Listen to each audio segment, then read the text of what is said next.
नमस्कार दोस्तों, स्वागत है आप सभी का हमारे इस न्यू वीडियो में। आज के वीडियो में हम जानेंगे कर्मयोग बुक जो है स्वामी विवेकानंद जी के द्वारा लिखी हुई पुस्तक, उसके छठे भाग यानी छठे चैप्टर अनासक्ति ही पूर्ण आत्मत्याग है। इससे पहले मैंने 5 चैप्टर का वीडियो बना चुका हूँ ऑलरेडी। पहला चैप्टर जो था क्रमशः कर्म का चरित्र पर प्रभाव, दूसरा अपने अपने कार्य क्षेत्र में सब बड़े हैं, तीसरा कर्म रहस्य, चौथा कर्तव्य क्या है और पांचवा परोपकार में हमारा ही उपकार है। आज का जो हमारा छठा भाग है, छठा चैप्टर है, अनासक्ति ही पूर्ण आत्मत्याग है। तो चलिए इससे शुरू करते हैं। जिस प्रकार हमारे शरीर, मन और वचन द्वारा किया हुआ प्रत्येक कार्य हमारे पास फल के रूप में फिर से वापस आ जाता है, उसी प्रकार हमारे कार्य दूसरे व्यक्तियों पर तथा उनके कार्यों हमारे ऊपर अपना प्रभाव डाल सकते हैं।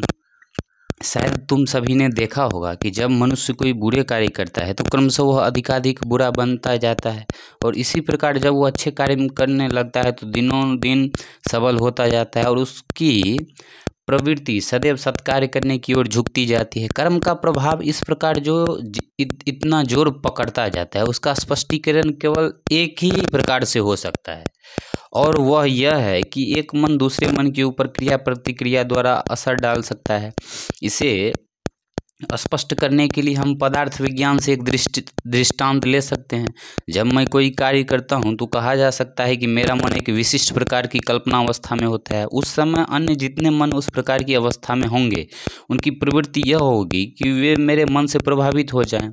यदि एक कमरे में भिन्न भिन्न वाद्ययंत्र एक शुद्ध सुर में बांध दिए जाएं तो आप सबने देखा होगा कि एक को छेड़ने से अन्य सबों की भी प्रवृत्ति उसी प्रकार का सुर निकालने की होने लगती है।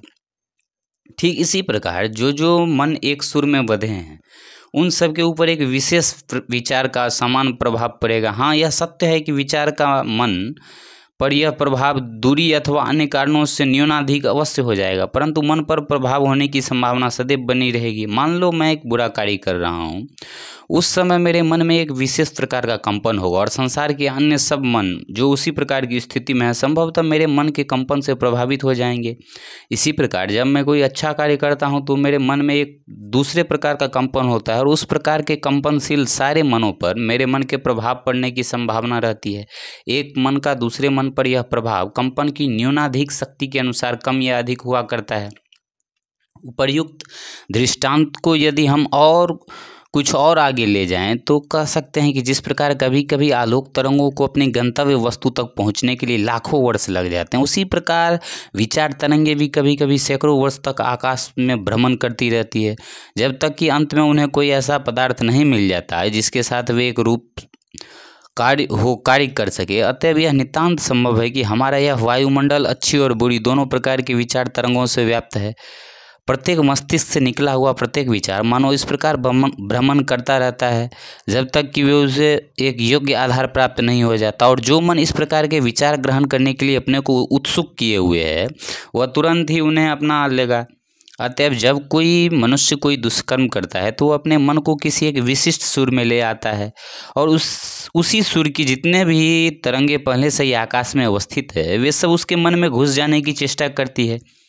यही कारण है कि दुष्कर्मी साधारणतः अधिकाधिक दुष्कर्म करता जाता है, उसके कर्म क्रमशः प्रबलतर होते जाते हैं। यही बात सत्कर्म करने के लिए भी घटती है। वह अपने को वातावरण की समस्त शुभ तरंगों को ग्रहण करने के लिए मानो खोल देता है और इस प्रकार उसके सत्कर्म अधिकाधिक शक्ति संपन्न होते जाते हैं। अतएव हम देखते हैं कि दुष्कर्म करने में हमें 2 प्रकार का भय है। पहला तो यह है कि हम अपने को चारों ओर की अशुभ तरंगों के लिए खोल देते हैं, और दूसरा यह है कि हम स्वयं ऐसी अशुभ तरंगों का निर्माण कर देते हैं जिसका प्रभाव दूसरों पर पड़ता है, फिर चाहे वह सैकड़ों वर्ष बाद ही क्यों न हो। दुष्कर्म द्वारा हम केवल अपना ही नहीं वरन दूसरों का भी हित करते हैं, और सत्कर्म द्वारा हम अपना तथा दूसरों का भी भला करते हैं। मनुष्य की अन्य आभ्यंतरिक शक्तियों के समान ये शुभ और अशुभ शक्तियां भी बाहर से बल संचित करती हैं। कर्मयोग के अनुसार बिना फल उत्पन्न किए कोई भी कर्म नष्ट नहीं हो सकता।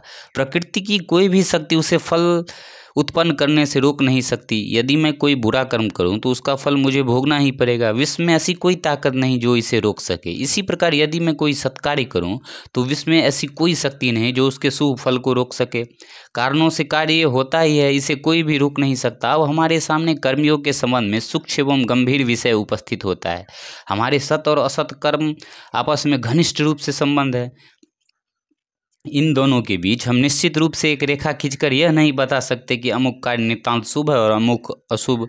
ऐसा कोई भी कर्म नहीं जो एक ही समय शुभ और अशुभ दोनों फल न उत्पन्न करे। यही देखिए, मैं आप लोगों से अभी बात कर रहा हूँ। संभवतः आप में से कुछ लोग सोचते होंगे कि मैं एक भला कार्य कर रहा हूँ, परंतु शायद मैं हवा में रहने वाले असंख्य छोटे छोटे कीटाणुओं को भी नष्ट करता जा रहा हूँ, और इस प्रकार एक दृष्टि से मैं बुरा भी कर रहा हूँ। हमारे निकट के लोगों पर जिन्हें हम जानते हैं, यदि किसी कार्य का प्रभाव शुभ पड़ता है तो हम उसे शुभ कार्य करते हैं। उदाहरणार्थ, आप लोग मेरे इस व्याख्यान को अच्छा कहेंगे, परंतु वे कीटाणु ऐसा कभी नहीं कहेंगे। कीटाणुओं को आप नहीं देख रहे हैं पर अपने आप को देख रहे हैं। मेरी वक्तृता का जैसा प्रभाव आप पर पड़ता है वह आप स्पष्ट देख सकते हैं, किंतु उसका प्रभाव उन कीटाणुओं पर कैसा पड़ता है यह आप नहीं जानते। इसी प्रकार यदि हम अपने असत कर्मों का भी विश्लेषण करें तो हमें यह ज्ञात होगा कि संभवतः उनसे भी कहीं न कहीं किसी न किसी प्रकार का शुभ फल हुआ है। जो शुभ कर्मों में भी कुछ न कुछ अशुभ अथवा अशुभ कर्मों में भी कुछ न कुछ शुभ देखते हैं, वास्तव में उन्होंने कर्म का रहस्य समझा है। हाँ, तो चलिए, इससे हमने क्या सीखा? यही कि हम चाहे जितना भी प्रयत्न क्यों न करें, ऐसा कोई कर्म हो ही नहीं सकता जो संपूर्णतः पवित्र हो अथवा संपूर्णतः अपवित्र। यहाँ पवित्रता या अपवित्रता से हमारा तात्पर्य है अहिंसा या हिंसा। बिना दूसरों को नुकसान पहुँचाए हम सांस तक नहीं ले सकते। अपने बात पर एकमत हैं। सर्वोच्च आदर्श है चिरकाल के लिए संपूर्ण रूप से आत्मत्याग, जिसमें किसी भी प्रकार का मैं नहीं, केवल तू ही तू है। हमारे जाने या बिना जाने कर्मयोग हमें इसी लक्ष्य की ओर ले जाता है। संभव है एक धर्म प्रचारक निर्गुण की बात सुनकर चौंक उठे। उसका शायद यही दृढ़ मत हो कि ईश्वर सगुण है और वह अपने निजत्व, अपने स्वतंत्र व्यक्तित्व को, इस व्यक्तित्व के बारे में उसकी धारणा चाहे कैसी भी हो, कायम रखने का इच्छुक हो। परंतु यदि उसके नीति विषयक विचार वास्तव में शुद्ध है तो उनका आधार सर्वोच्च आत्मत्याग के अतिरिक्त और कुछ हो ही नहीं सकता।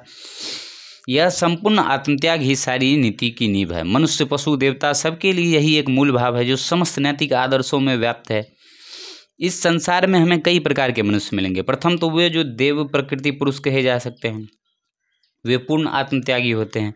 अपने जीवन की भी बाजी लगाकर दूसरों का भला करते हैं। ये सर्वश्रेष्ठ पुरुष हैं। यदि किसी देश में ऐसे 100 मनुष्य भी हैं तो उस देश में फिर किसी बात की चिंता नहीं, परंतु खेद है ऐसे लोग बहुत बहुत कम हैं। दूसरे वे जो साधु प्रकृति मनुष्य हैं, जो दूसरों की भलाई तब तक करते हैं जब तक उनका स्वयं का कोई नुकसान न हो। और तीसरे वे जो आसुरी प्रवृत्ति के लोग हैं, जो अपनी भलाई के लिए दूसरों का नुकसान तक करने में नहीं हिचकिचाते। एक संस्कृत कवि ने चौथी श्रेणी भी बताई है, जिसको हम कोई नाम नहीं दे सकते। वे लोग ऐसे होते हैं कि अकारण ही दूसरों का नुकसान करते रहते हैं। जिस प्रकार सर्वोच्च स्तर पर साधु महात्मागण भला करने के लिए ही दूसरों का भला करते रहते हैं, उसी प्रकार सबसे निम्न स्तर पर ऐसे लोग भी हैं जो केवल बुरा करने के लिए दूसरों का बुरा करते रहते हैं। ऐसा करने से उन्हें कोई लाभ नहीं होता, यह तो उनकी प्रकृति ही है। संस्कृत में 2 शब्द है, एक प्रवृत्ति और दूसरा निवृत्ति। प्रवृत्ति का अर्थ है किसी वस्तु की ओर प्रवर्तन या गमन, और निवृत्ति का अर्थ है किसी वस्तु से निवर्तन या दूरगमन।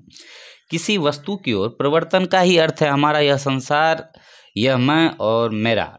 इस मैं को धन संपत्ति प्रभुत्व नाम यश द्वारा सर्वदा बढ़ाने का यत्न करना, जो कुछ मिले उसी को पकड़े रखना, सारे समय सभी वस्तुओं को इस मैं रूपी केंद्र में ही संग्रहित करना, इसी का नाम है प्रवृत्ति। यह प्रवृत्ति ही मनुष्य मात्र का स्वाभाविक भाव है। चहु ओर से जो कुछ मिले लेना और सबको केंद्र में एकत्रित करते जाना, और वह केंद्र ही है उसका अपना मधुर अहम। जब यह वृत्ति घटने लगती है, जब निवृत्ति का उदय होता है, तभी नीति और धर्म का आरंभ होता है। प्रवृत्ति और निवृत्ति दोनों ही कर्म स्वरूप हैं, एक असत कर्म और दूसरा सत। निवृत्ति ही सारी नीति एवं सारे धर्म की नींव है, और इसकी पूर्णता ही संपूर्ण आत्मत्याग है, जिसके प्राप्त हो जाने पर मनुष्य दूसरों के लिए अपना शरीर, मन, यहाँ तक कि अपना सर्वस्व निछावर कर देता है। तभी मनुष्य को कर्मयोग में सिद्धि प्राप्त होती है। सत्कार्यों का यही सर्वोच्च फल है। किसी मनुष्य ने चाहे एक भी दर्शन शास्त्र न पढ़ा हो, किसी प्रकार ईश्वर में विश्वास न किया और अभी भी न करता हो, चाहे उसने अपने जीवन में एक बार भी प्रार्थना न की हो, परंतु केवल सत्कार्यों की शक्ति उसे यदि उस अवस्था में ले जाए जहाँ वह दूसरों के लिए अपना जीवन और सब कुछ उत्सर्ग करने को तैयार रहे, तो हमें समझना चाहिए कि वह उसी लक्ष्य को पहुँच गया है जहाँ एक भक्त अपनी उपासना द्वारा तथा एक ज्ञानी अपने ज्ञान द्वारा पहुँचता है। अतएव आपने देखा, ज्ञानी, कर्मी और भक्त तीनों एक ही स्थान पर पहुंचते हैं, एक ही स्थान पर आकर मिले जाते हैं, और वह स्थान है आत्मत्याग। विभिन्न दर्शनों और धर्मों में आपस में कितना ही मतभेद क्यों न हो, जो व्यक्ति अपना जीवन दूसरों के लिए अर्पण करने को उद्यत रहता है, उसके समक्ष सभी मनुष्य स्वसम्मान उठ खड़े होते हैं, उसके सामने भक्तिभाव से माथा नवाते हैं। यहाँ किसी प्रकार के मतामत का प्रश्न नहीं, यहाँ तक कि वे लोग भी जो धर्म संबंधी समस्त विचारों पर नाक भौं सिकोड़ते हैं, जब इस प्रकार का संपूर्ण आत्मत्याग पूर्ण कोई कार्य देखते हैं तो उसके प्रति श्रद्धा संपन्न हुए बिना नहीं रह सकते। क्या आपने यह नहीं देखा कि एक कट्टर मतांध ईसाई भी जब एडविन अर्नोल्ड के एशिया का आलोक यानी लाइट ऑफ एशिया नामक ग्रंथ को पढ़ता है तो वह भी बुद्ध के प्रति किस प्रकार श्रद्धालु हो जाता है। यहाँ जो लाइट ऑफ एशिया है ये गौतम बुद्ध, महात्मा बुद्ध को इंडिकेट किया गया है, और ये वे बुद्ध थे जिन्होंने किसी ईश्वर का प्रचार नहीं किया। आत्मत्याग के अतिरिक्त इन्होंने अन्य किसी भी बात का प्रचार नहीं किया। इसका कारण केवल यह है कि मतांध व्यक्ति जो है यह नहीं जानता कि उनका स्वयं का जीवन लक्ष्य और उन लोगों का जीवन लक्ष्य जिन्हें वो अपना विरोधी समझता है बिल्कुल एक ही हैं। एक उपासक अपने हृदय में निरंतर ईश्वरी भाव एवं साधु भाव रखते हुए अंत में उस एक ही स्थान पर पहुंचता है और कहता है, प्रभु जैसी तेरी मर्जी। वह अपने नाम में कुछ बचा नहीं रखता। यही आत्मत्याग है। एक ज्ञानी भी अपने ज्ञान द्वारा देखता है कि उसका यह तथाकथित भासमान अहं केवल एक भ्रम है, और इस तरह वह उसे बिना किसी हिचकिचाहट के त्याग देता है। यह भी आत्मत्याग के अतिरिक्त और कुछ नहीं है। अतएव हम देखते हैं कि कर्म, भक्ति और ज्ञान तीनों यहाँ पर आकर मिल जाते हैं। प्राचीन काल के बड़े बड़े धर्म प्रचारकों ने जब हमें यह सिखाया था कि ईश्वर जगत से भिन्न है, जगत से परे है, तो असल में उसका मर्म यही था कि जगत एक चीज़ है और ईश्वर दूसरी, और यह भेद बिल्कुल सत्य है। जगत से उनका तात्पर्य है स्वार्थ पड़ता, निस्वार्थता ही ईश्वर है। एक मनुष्य चाहे रत्न खचित सिंहासन में आसीन हो, सोने के महल में रहता हो, परंतु यदि वह पूर्ण रूप से निस्वार्थ है तो वह ब्रह्म में ही स्थित है। परंतु एक दूसरा मनुष्य चाहे झोपड़ी में ही क्यों न रहता हो, चिथरे क्यों न पहनता हो, सर्वथा दीनहीन ही क्यों न हो, पर यदि वह स्वार्थी है तो हम कहेंगे कि वह संसार के में घोर रूप से लिप्त है। हाँ, तो हम यह कह रहे थे कि बिना कुछ बुरा किए हम न तो भला कर सकते हैं और न ही बिना कुछ भला किए बुरा ही। तो प्रश्न यह उठता है कि यह सब जानते हुए हम कर्म करें किस प्रकार। इस समस्या की मीमांसा करने के लिए इस संसार में अनेक संप्रदाय उठ खड़े हुए, जो बड़ी लापरवाही से यह प्रश्न प्रचार कर गए कि धीरे धीरे आत्महत्या कर लेना इस संसार से निस्तार पाने का एकमात्र उपाय है। क्योंकि मनुष्य यदि जीवित रहे तो अनेक छोटे छोटे जंतुओं और पौधों को नाश करके अथवा अन्य किसी न किसी का कुछ न कुछ अनिष्ट करके ही तो रह सकता है। इसलिए उनके मतानुसार इस संसार चक्र से छूटने का एकमात्र उपाय है मृत्यु। जैनियों ने अपने सर्वोच्च आदर्श के रूप में भी इसी का प्रचार किया है। यह शिक्षा ऊपर से तर्कसंगत तो अवश्य प्रतीत होती है, परंतु इसकी ठीक मीमांसा गीता में पाई जाती है, और वह है अनासक्ति। अपने जीवन के समस्त कार्य करते हुए भी किसी में आसक्त न होना। यह जान लो कि संसार में होते हुए तुम संसार से नितांत पृथक हो, और जहाँ जो कुछ भी तुम कर रहे हो वो अपने लिए नहीं है। यदि कोई कार्य तुम अपने लिए करोगे तो उसका फल तुम्हें ही भोगना पड़ेगा। यदि वह सत्कार्य है तो तुम्हें उसका अच्छा फल मिलेगा, और यदि बुरा है तो बुरा। परंतु कोई भी कार्य हो यदि तुम वह अपने लिए नहीं करते तो उसका प्रभाव तुम पर नहीं पड़ेगा। इस भाव को स्पष्ट करने के लिए हमारे शास्त्रों में बड़े सुंदर ढंग से कहा है, यदि किसी में यह बोध रहे कि मैं इसे अपने लिए बिल्कुल नहीं कर रहा हूँ, तो फिर वह चाहे समस्त संसार ही क्यों न हत्या कर डाले अथवा स्वयं ही क्यों न हत हो जाए, पर वास्तव में वह न तो हत्या करता है और न तो हत ही होता है। इसलिए कर्मयोग हमें शिक्षा देता है, संसार को मत छोड़ो, संसार में ही रहो, जितना चाहो सांसारिक भाव ग्रहण करो, परंतु यदि यह सब तुम्हारे ही भोग के लिए हो तो फिर तुम्हारा कर्म करना व्यर्थ है।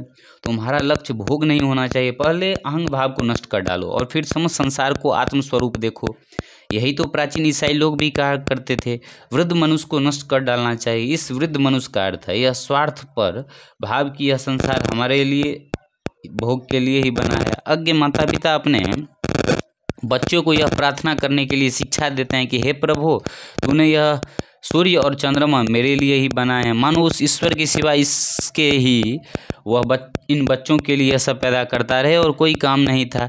अपने बच्चों को ऐसी मूर्खतापूर्ण शिक्षा मत दो। फिर एक दूसरे प्रकार के भी मूर्ख लोग हैं जो हमें सिखाते हैं कि ये बस जानवर हमारे मारने खाने के लिए ही बनाए गए हैं और यह सारा संसार मनुष्य के भोग के लिए। यह सब निरी मूर्खता है। एक शेर भी कह सकता है कि मनुष्य की उत्पत्ति मेरे लिए ही हुई है और ईश्वर से प्रार्थना कर सकता है कि हे प्रभु, मनुष्य कितना दुष्ट है कि वो अपने को मेरे सामने उपस्थित नहीं कर देता जिससे कि मैं उसे खा जाऊं। देखिए, मनुष्य अपना नियम भंग कर रहा है। यदि संसार की उत्पत्ति हमारे लिए हुई है तो हम भी संसार के लिए ही पैदा किए गए हैं। यह बड़ी कुत्सित धारणा है कि यह संसार हमारे भोग के लिए ही बनाया गया है और इसी भयानक धारणा से हम बद्ध रहते हैं। वास्तव में यह संसार हमारे लिए नहीं है। प्रतिवर्ष लाखों लोग इसमें से बाहर चले जाते हैं, परंतु उधर संसार की कोई नज़र तक नहीं। लाखों फिर आ जाते हैं। संसार जैसे हमारे लिए है वैसे ही हम भी संसार के लिए हैं। अतएव ठीक ढंग से कर्म करने के लिए आवश्यक है कि पहले हम आसक्ति का भाव त्याग दें। दूसरी बात यह है कि हमें अपने आप को कर्म से एक नहीं कर देना चाहिए। हम एक साक्षी के समान रहें और अपना काम करते चलें। मेरे गुरुदेव कहा करते थे, अपने बच्चों के प्रति वही भावना रखो जो एक दाई की होती है। वह तुम्हारे बच्चों को गोद में ले लेती है, उसे खिलाती है और उसको इस प्रकार प्यार करती है मानो वो उसी का बच्चा हो। पर ज्यों ही तुम उसे काम से अलग कर देते हो तो वो अपना बोरा बिस्तर समेट तुरंत घर छोड़ने के लिए तैयार हो जाती है। उन बच्चों के प्रति उनका जो इतना प्रेम था उसे वह बिल्कुल भूल जाती है। एक साधारण दाई को तुम्हारे बच्चों को छोड़कर दूसरे को बच्चे को लेने में तनिक भी दुख न होगा। तुम भी अपने बच्चों को प्रति यही भाव धारण करो। तुम ही उनकी दाई हो और यदि तुम्हारा ईश्वर में विश्वास है तो विश्वास करो कि ये सब चीज़ें जिन्हें तुम अपनी समझते हो वास्तव में ईश्वर की है। अत्यंत कमजोरी कभी कभी बड़ी साधुता और सबलता का रूप धारण कर लेती है। यह सोचना कि मेरे ऊपर कोई निर्भर है तथा मैं किसी का भला कर सकता हूँ अत्यंत दुर्बलता का चिन्ह है। यह अहंकार ही समस्त आसक्ति की जड़ है और इस आसक्ति से ही समस्त दुखों की उत्पत्ति होती है। हमें अपने मन को यह भली भांति समझा देना चाहिए कि इस संसार में हमारे ऊपर कोई भी निर्भर नहीं। एक भिखारी भी हमारे दान पर निर्भर नहीं। किसी भी जीव को हमारी दया की आवश्यकता नहीं। संसार का कोई भी प्राणी हमारी सहायता का भूखा नहीं। सबकी सहायता प्रकृति से होती है और यदि हम में से लाखों लोग न भी रहें तो भी उन्हें सहायता मिलती रहेगी। तुम्हारे हमारे न रहने के से प्रकृति के द्वार बंद न हो जाएंगे। दूसरों की सहायता करके हम जो स्वयं शिक्षा लाभ कर रहे हैं यही तो तुम्हारे लिए परम सौभाग्य की बात है। जीवन में सीखने योग्य यही सबसे बड़ी बात है। जब हम यह पूर्ण रूप से इसे सीख लेंगे तो हम फिर कभी दुखी न होंगे।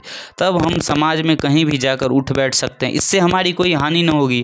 तुम चाहे विवाहित हो, तुम्हारे दल नौकर हों, बड़ा भारी राज्य हो, पर यदि तुम इस तत्व को हृदय में रखकर कार्य करते रहते हो कि यह संसार मेरे भोग के लिए नहीं है और इसे मेरी सहायता की कतई आवश्यकता नहीं, तो यह सब रहने पर भी तुम्हारा कुछ न बिगड़ेगा।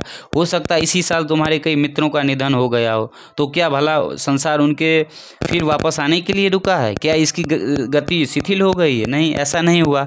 यह तो जारी है। अतएव अपने मन से यह विचार निकाल दो कि तुम्हें इस संसार के लिए कुछ करना है। संसार को तुम्हारी सहायता की तनिक भी आवश्यकता नहीं। मनुष्यों को यह सोचना निरी मूर्खता है कि वह संसार की सहायता के लिए पैदा हुआ है। यह केवल अहंकार है, निरी स्वार्थ पड़ता है जो धर्म की आड़ में हमारे सामने आती है। जब तुम्हारे मन में इतना ही नहीं बल्कि तुम्हारे स्नायुओं और मांसपेशियों तक में यह शिक्षा भली भांति विद जाएगी कि संसार तुम्हारे अथवा अन्य किसी के भी ऊपर नहीं है, तो कर्म से तुम्हें फिर किसी प्रकार की दुखी रूपी प्रतिक्रिया न होगी। यदि तुम किसी मनुष्य को कुछ दे दो और उससे किसी प्रकार की आशा न रखो, यहाँ तक कि उससे कृतज्ञता प्रकाशन की भी इच्छा न करो, तो यदि वह मनुष्य कृतज्ञ भी हो तो उसकी कृतज्ञता का कोई प्रभाव तुम्हारे ऊपर न पड़ेगा, क्योंकि तुमने कभी किसी बात की आशा ही नहीं की थी और ये न ही सोचा था कि तुम्हें उसके बदले में कुछ पाने का अधिकार है। तुमने तो उसे वही दिया जो उसे प्राप्त था। उसे वह चीज़ अपने कर्म से ही मिली और अपने कर्म से ही तुम उसके दाता बने। यदि तुम किसी को कोई चीज़ दो तो उसके लिए तुम्हें घमंड क्यों होना चाहिए? तुम तो केवल उस धन अथवा दान के वाहक मात्र हो और संसार अपने कर्मों द्वारा उसे पाने का अधिकारी है। फिर तुम्हें अभिमान क्यों होना चाहिए? जो कुछ तुम संसार को देते हो आखिर है ही कितना? जब तुम में अनासक्ति का भाव आ जाएगा तब फिर तुम्हारे लिए न तो कुछ अच्छा रह जाएगा न बुरा, वह तो केवल स्वार्थ पड़ता ही है जिसके कारण तुम्हें अच्छाई या बुराई दिख रही है। यह समझना बहुत कठिन है, परंतु धीरे धीरे समझ सकोगे कि संसार की कोई भी वस्तु तुम्हारे ऊपर तब तक अपना प्रभाव नहीं डाल सकती जब तक कि तुम स्वयं ही उसे अपना प्रभाव डालने दो। मनुष्य की आत्मा के ऊपर किसी शक्ति का प्रभाव नहीं पड़ सकता जब तक कि वह मनुष्य स्वयं अपने को गिराकर मूर्ख न बना ले तथा उस शक्ति के वश में न हो जाए। अतएव अनासक्ति के द्वारा तुम किसी भी प्रकार की शक्ति पर विजय प्राप्त कर सकते हो और उसे अपने ऊपर प्रभाव डालने से रोक सकते हो। यह कह देना बड़ा ही सरल है कि जब तक तुम किसी चीज़ को अपने ऊपर प्रभाव न डालने दो तब तक वह तुम्हारा कुछ नहीं कर सकती, परंतु जो सचमुच अपने ऊपर किसी का प्रभाव नहीं पड़ने देता तथा बहिर्जगत के प्रभावों से जो न सुखी होता है न दुखी, उसका लक्षण क्या है? वह लक्षण यह है कि सुख अथवा दुख में उस मनुष्य का मन सदा एक सा रहता है और सभी अवस्थाओं में उसकी मनोदशा समान रहती है। भारतवर्ष में एक महापुरुष हो गए हैं, इनका नाम व्यास था। ये बहुत बड़े ऋषि थे और वेदांत सूत्र के प्रणेता के नाम से प्रसिद्ध हैं। इनके पिता ने पूर्णत्व प्राप्त करने का बहुत यत्न किया था, परंतु वे असफल रहे। उनके पितामह तथा प्रपितामह ने भी पूर्णत्व प्राप्ति के लिए बहुत चेष्टा की थी, किंतु वे भी सफल काम न हो सके थे। स्वयं व्यासदेव भी पूर्ण रूप से सफल न हो सके, परंतु उनके पुत्र सुखदेव जन्म से ही सिद्ध थे। व्यासदेव अपने पुत्र को तत्व ज्ञान की शिक्षा देने लगे और स्वयं यथाशक्ति शिक्षा देने के बाद उन्होंने सुखदेव को राजा जनक की राजसभा में भेज दिया। जनक एक बहुत बड़े राजा थे और विदेह नाम से प्रसिद्ध थे। विदेह का अर्थ है शरीर से पृथक, शरीर से अलग। यद्यपि वे राजा थे फिर भी उन्हें इस बात का तनिक भी भान न था कि वे एक शरीरधारी हैं। उन्हें तो सदा यही ध्यान रहता था कि वे आत्मा हैं। बालक सुख उनके पास शिक्षा ग्रहण करने के लिए भेजे गए। इधर राजा को यह मालूम था कि व्यास मुनि का पुत्र उनके पास तत्व ज्ञान की शिक्षा प्राप्त करने आ रहा है और इसलिए उन्होंने पहले से ही कुछ प्रबंध कर रखा था। जब बालक राजमहल के द्वार पर आया तो संतरियों ने उसकी ओर कोई विशेष ध्यान नहीं दिया। उन्होंने बस उसे बैठने के लिए एक आसन भर दे दिया। इस आसन पर वह बालक लगातार 3 दिन तक बैठा रहा। न तो कोई उससे कुछ बोला और न ही किसी ने यह ही पूछा कि वह कौन है और क्या चाहता है। बालक सुख इतने बड़े ऋषि के पुत्र थे, उनके पिता का देश भर में सम्मान था और वे स्वयं भी प्रतिष्ठित थे, परंतु फिर भी उन क्षुद्र संतरियों ने उन पर कोई ध्यान न दिया। इसके बाद अचानक राजा के मंत्री तथा बड़े बड़े राज्याधिकारी वहाँ पर आए और उन्होंने उनका अत्यंत सम्मान के साथ स्वागत किया। वे उन्हें अंदर एक सुशोभित गृह में लिवा ले गए, इतनों से स्नान कराया, सुंदर वस्त्र पहनाए और 8 दिन तक उन्हें सब प्रकार के विलास में रखा, परंतु सुखदेव के प्रशांत चेहरे पर तनिक भी अंतर न हुआ। बालक सुख आज भी विलासों के बीच वैसे ही थे जैसे कि उस दिन जब वे महल के द्वार पर बैठे हुए थे। इसके बाद उन्होंने राजा के सम्मुख लाया गया। राजा सिंहासन पर बैठे थे और वहाँ नाच गाना तथा अन्य आमोद प्रमोद हो रहे थे। राजा ने बालक सुख के हाथ में लबालब दूध से भरा हुआ एक प्याला दिया और उनसे कहा कि इसे लेकर इस दरबार की 7 बार प्रदक्षिणा कराओ, पर देखो एक बूंद भी दूध ना गिरे। बालक सुख ने दूध का प्याला ले लिया और संगीत की ध्वनि एवं अनेक सुंदरियों के बीच प्रदक्षिणा करने को उठे। राजा की आज्ञानुसार वे 7 बार चक्कर लगाए, परंतु दूध की एक बूंद भी न गिरी। बालक सुख का अपने मन पर ऐसा संयम था कि बिना उसकी इच्छा की संसार की कोई भी वस्तु उन्हें आकर्षित नहीं कर सकती थी। प्रदक्षिणा कर चुकने के बाद जब वे दूध का प्याला लेकर राजा के सम्मुख उपस्थित हुए तो उन्होंने कहा, वत्स, जो कुछ तुम्हारे पिता ने तुम्हें सिखाया है तथा जो कुछ तुमने स्वयं सीखा है उससे अधिक मैं तुम्हें और कुछ नहीं सिखा सकता। तुमने सत्य को जान लिया है, जाओ अपने घर वापस जाओ। अतएव हमने देखा कि जिस मनुष्य ने अपने स्वयं के ऊपर अधिकार प्राप्त कर लिया है उसके ऊपर संसार की कोई भी चीज़ अपना प्रभाव नहीं डाल सकती। उसके लिए किसी भी प्रकार का बंधन शेष नहीं रह जाता। उसका मन स्वतंत्र हो जाता है और केवल ऐसा ही पुरुष संसार में रहने योग्य है। बहुधा हम देखते हैं कि लोगों की संसार के संबंध में 2 प्रकार की धारणाएं होती है। कुछ लोग निराशावादी होते हैं, वे कहते हैं कि संसार कैसा भयानक है, कैसा दुष्ट है। दूसरे लोग आशावादी होते हैं, कहते हैं संसार कितना सुंदर है, कितना अद्भुत है। जिन लोगों ने अपने मन पर विजय नहीं प्राप्त की है उनके लिए संसार या तो बुराइयों से भरा है या अधिक से अधिक अच्छाइयों और बुराइयों का एक मिश्रण है। परंतु यदि हम अपने मन पर विजय प्राप्त कर लें तो यही संसार सुखमय हो जाता है। फिर हमारे ऊपर किसी भी बात के अच्छे या बुरे भाव का असर न होगा। हमें कहीं भी विशृंखलता दिखाई न देगी। हमारे लिए सभी कुछ सामंजस्यपूर्ण हो जाएगा। देखा जाता है कि जो लोग आरंभ में संसार को नरक कुंड समझते हैं वे ही यदि आत्म संयम की साधना में सफल हो जाते हैं तो इस संसार को ही स्वर्ग समझने लगते हैं। यदि हम अब सच्चे कर्मयोगी हैं तो इस अवस्था को प्राप्त करने के लिए अपने को शिक्षित करना चाहते हैं तो हम चाहें जिस अवस्था से आरंभ करें। यह निश्चित है कि हमें अंत में पूर्ण आत्मत्याग का लाभ होगा ही। और ज्यों ही इस कल्पित अहम का नाश हो जाएगा तो ही वही संसार है जो हमें पहले अमंगल से भरा प्रतीत होता था, अब स्वर्ग स्वरूप और परमानंद से पूर्ण प्रतीत होने लगेगा। यहाँ की हवा तक बदलकर मधुमय हो जाएगी और प्रत्येक व्यक्ति भला प्रतीत होने लगा। यही है कर्मयोग की चरम गति और यही है उसकी पूर्णता या सिद्धि। हमारे भिन्न भिन्न योग आपस में विरोधी नहीं है, प्रत्येक अंत में एक ही स्थान पर ले जाता है और पूर्णत्व की प्राप्ति करा देता है। पर हाँ, प्रत्येक का दृढ़ अभ्यास आवश्यक है। सारा रहस्य अभ्यास में ही है। पहले श्रवण करो, फिर मनन करो, फिर उसे अमल में लाओ। यह बात प्रत्येक योग के संबंध में सत्य है। पहले तुम इसके बारे में सुनो और समझो कि इसका मर्म क्या है। यदि कुछ बातें आरंभ में स्पष्ट न होती, निरंतर श्रवण एवं मनन से वे स्पष्ट हो जाती हैं। सब बातों को एकदम समझ लेना बड़ा कठिन है, फिर भी उनका स्पष्टीकरण आखिर तुम में ही तो है। वास्तव में कभी किसी व्यक्ति ने किसी दूसरों को नहीं सिखाया। हम में से प्रत्येक को अपने आप को सिखाना होगा। बाहर के गुरु तो केवल उद्दीपक कारक मात्र हैं, जो हमारे अंतस्थ गुरु को सब विषयों का मर्म समझने के लिए उद्बोधित कर रहे हैं। तब बहुत सी बातें हमारी स्वयं की विचार शक्ति से अस्पष्ट हो जाती है और उनका अनुभव हम अपने ही आत्मा में करने लगते हैं और यह अनुभूति ही हमारी प्रबल इच्छा शक्ति में परिणत हो जाती है। पहले भाव और फिर इच्छा शक्ति। इस इच्छा शक्ति से कर्म करने की वह जबरदस्त शक्ति पैदा होती है जो हमारे प्रत्येक नस, प्रत्येक सिरा और प्रत्येक पेशी में कार्य करती रहती है, जब तक कि हमारा समस्त शरीर इस निष्काम कर्म योग का एक यंत्र ही नहीं बन जाता और इसके फलस्वरूप हमें अपने वांछित पूर्ण आत्मत्याग एवं परम निस्वार्थता प्राप्त हो जाती है। यह प्राप्ति किसी प्रकार के मतामत या विश्वास के ऊपर निर्भर नहीं है। चाहे कोई ईसाई हो, यहूदी हो अथवा जेंटाइल, इससे कोई अंतर नहीं पड़ता है। प्रश्न तो यह है कि क्या तुम निस्वार्थ हो? यदि तुम हो तो चाहे तुमने एक भी धार्मिक ग्रंथ का अध्ययन न किया हो, चाहे तुम किसी भी गिरजाघर या मंदिर में न गए हो, फिर भी तुम पूर्णता को प्राप्त हो जाओगे। परंतु योग इसमें समर्थ है कि वह बिना किसी दूसरी योग की सहायता के भी मनुष्य को पूर्ण बना दे, क्योंकि उन सब लोगों का लक्ष्य एक ही है। कर्म योग, ज्ञान योग तथा भक्ति योग सभी मुक्ति लाभ के लिए साक्षात और स्वतंत्र उपाय हो सकते हैं। सांख्य योगों पृथक बाला प्रवदंती न पंडिता, केवल अज्ञ लोग ही कहते हैं, और कर्म और ज्ञान भिन्न भिन्न हैं, ज्ञानी लोग नहीं। ज्ञानी यह जानता है कि यद्यपि ऊपर से ये योग एक दूसरे से विभिन्न प्रतीत होते हैं, परंतु अंत में वे सब एक ही लक्ष्य में ले जाते हैं और वह लक्ष्य है पूर्णता। तो चलिए यहीं पर ये चैप्टर ख़त्म होता है। आप लोगों से फिर मुलाकात होगी किसी अगले वीडियो में अगले भाग के साथ। अगला भाग होगा हमारा मुक्ति।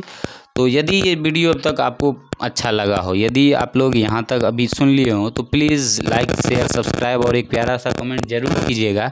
तो मिलते हैं फिर कल किसी न्यू वीडियो के साथ। तब तक के लिए थैंक्स फॉर वॉचिंग।